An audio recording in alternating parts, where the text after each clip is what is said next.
In the name of the living God, amen. Let's be seated.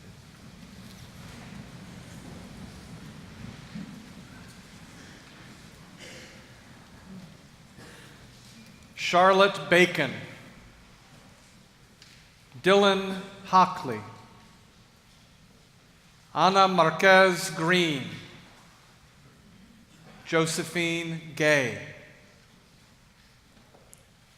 We have been here before. We are here now. What can stop us from being here again? There are moments after which we should continue to be appalled, but no longer surprised.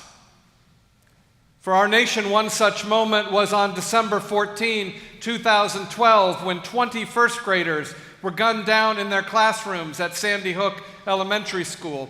Or more precisely, that moment came sometime after that, when it became clear that as a nation, we could not even agree that the slaughter of children like Charlotte, Dylan, Anna, and Josephine was a sufficient moral evil for us to act.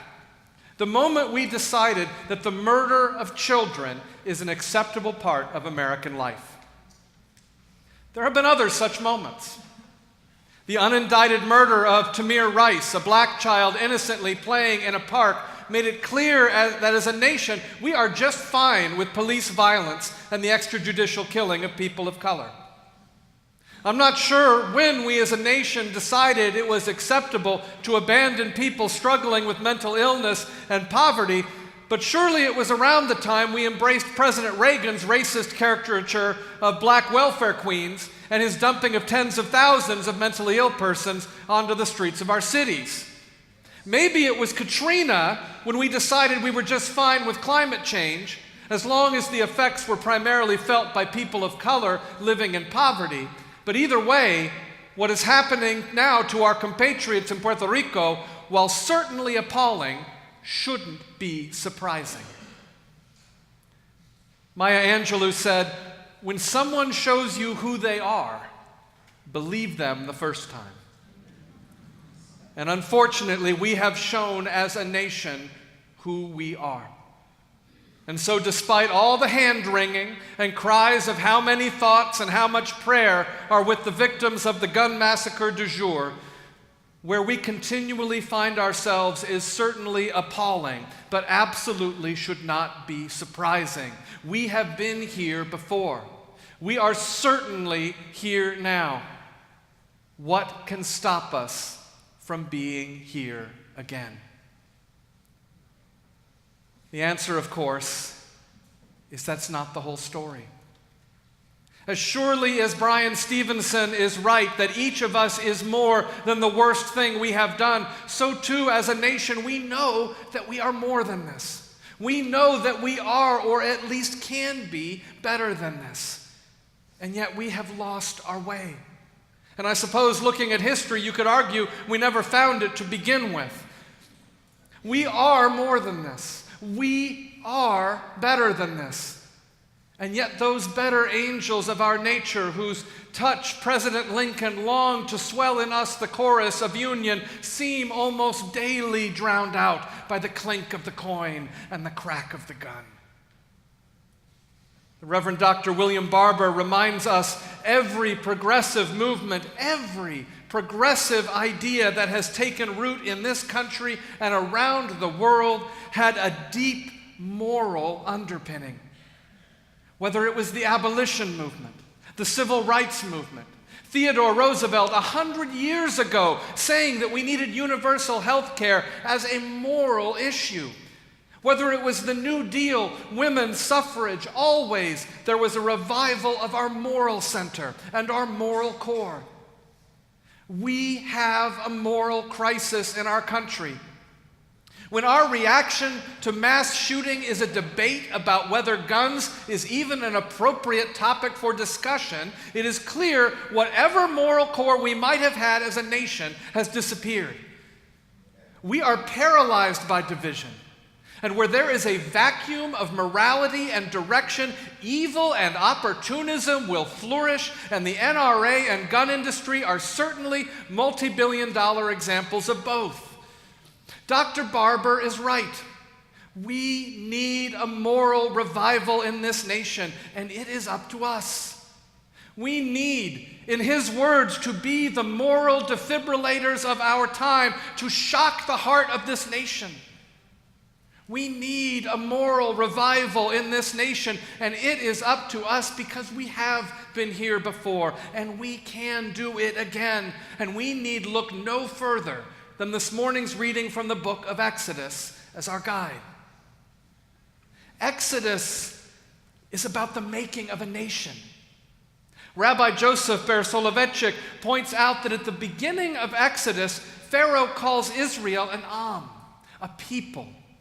They share a past, a common story, common ancestors, but they are 12 disparate tribes, and their disunity is a part of how Pharaoh keeps them in bondage. And yet, by the end of Exodus, Torah calls them Edah, a nation, bound together by a set of ideals and aspirations, a nation that not only shares a past, but a future.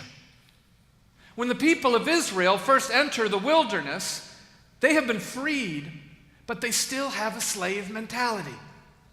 They're complaining about the lack of food and water and longing to return to the predictability of enslaved oppression. They have no vision for the future, only the misery of the present and idealization of the past. Pharaoh's armies have drowned, but still the people of Israel have no God but Pharaoh.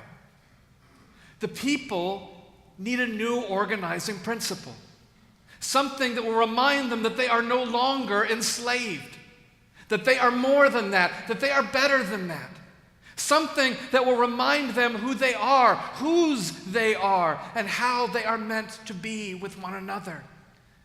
And so God calls Moses up to Mount Sinai and gives this people, not yet a nation, 10 commandments, a moral center based on God's presence with and faithfulness to them, a shared history of oppression and shared liberation from that oppression, a shared ethic of neighborliness, and a shared hope for the future.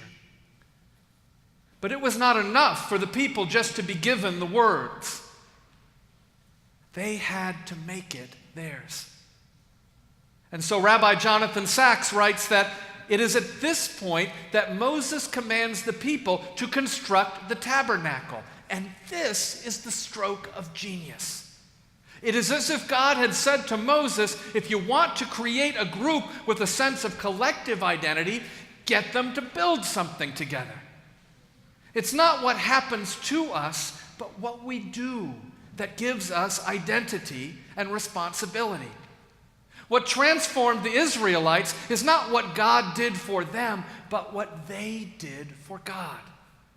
In order for the people to become a nation, in order for them to regain their moral center, they had to build something together that was not for themselves, but for God. They had to build the tabernacle. And God's instructions for building the tabernacle was that everyone would contribute 2 things: money and labor. The tabernacle was the physical manifestation of everything they were about. It did not erase, but honored their past. It bound them to each other in the present, and most of all, it was an embodiment of promise for the future, and they had to pay for it and build it together. And so here we are. We have reached a point in American society where we absolutely find ourselves in the wilderness. We struggle to come to grips with our past history of oppression in any meaningful way, and we long for the flesh pots of Egypt as we chant, "Make America Great Again." We have no common moral code, such that we cannot even agree that mass slaughter is something that must be prevented and health care is a basic human right. We have no promise for a shared future together, only increased awareness of our deepening and paralyzing divisions. Far from Israel's moral core, we are a nation where you shall not murder has become a suggestion. And you shall not steal is enforced with a gun and a prison cell if you're wearing a hoodie, and ignored with a wink and a nod if you're wearing a suit. Where you shall not bear false witness against your neighbor has turned into a presidentially endorsed expectation that lying is merely another word for media strategy, that science is theory, truth is for idealists, and hope is for suckers. In a nation that was founded on promise, even as its founders were stealing the promise of others to build it, Dr. Barber is right. We need a moral revival. We need to establish a moral center and build a new tabernacle together. The very soul of our nation and our planet are at stake. We need once again to claim the voice and power God gives us and the vision handed down by God through the ancestors of a compassionate, beloved community of hope. Of a community, as Father Greg Boyle says, where all are standing on the margins until there are no margins left at all. We need a moral revival in this nation, and it is up to us because we have been here before and we can do it again. And the good news is we don't have to go far and we don't even have to do anything new. We just have to remember who we have always been and dive even more deeply into what this community has always been about and incarnate it in new ways for new opportunities and new generations. We must claim a hope for the future that is based on the promise of God in Jesus Christ. A hope grounded in Christ's promise of eternal love for us and eternal presence with us. A hope grounded in the truth of the beauty and belovedness and indispensability of every human being that we already affirm every time we say, God dwells in you. That is our moral core. That is the heart of the moral revival that this nation needs. Because you don't shoot a sister when you believe that God dwells in them.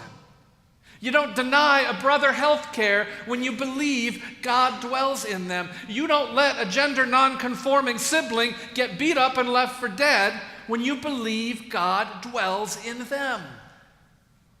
We must claim a hope for the future that is both new and old.